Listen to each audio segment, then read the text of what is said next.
काय काय माणसं अडक्या तोंडाची 500 क्विंटल सोयाबीन होते, 200 क्विंटल कापूस जाऊ दे, आणि पुढून कोणी येऊ दे, राम राम ओळखून घ्यायचं, मरतोय सांग सकाळी वाचत नाही मरतोय, मग शांत बसायचं, भरपूर हसायचं. महाराज म्हणतात देवाची हे द्वारी उभाक्षी नभरी तेने मुक्ती 40 आधी पण हरिमुखी म्हणा पुण्याची गणना कोण करी. बरेच जणांना माहित नाही पण त्या पुण्याची. खेड्याचं महिला मंडळ दिल्लीत जातं, 2 मुक्काम दिल्लीचे पुण्यात. खेड्याचं महिला मंडळ पुण्यात फिरत, एक म्हणते गंगू, दुसरं म्हणजे काय गंगू, काय बांधकाम माय पुण्यातली, काय बांधकाम. तिसरी म्हणजे अगं कम, चौथी म्हणजे काय गे माय काय इमारती माय नगर पुराणा.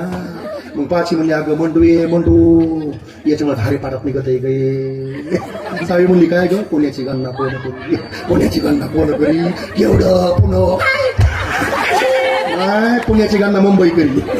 बरेच लोकांना माहित नाही कोणत्या पुण्याची, जिथं त्याला कोणाचं कोणाला मिळालंय चलतंय बरं. महाराज म्हणतात ज्यांनी ह्या देवाच्या नाव घेतलं त्या पुण्याची गणना कोण करी. शांत बसून भरपूर हसा, हसल्याने आयुष्य वाढतं, रडायने कमी होतं. रडायचं नाही, हसायचं, देवापुढे बसायचं, परमेश्वर तुमचं कल्याण करी.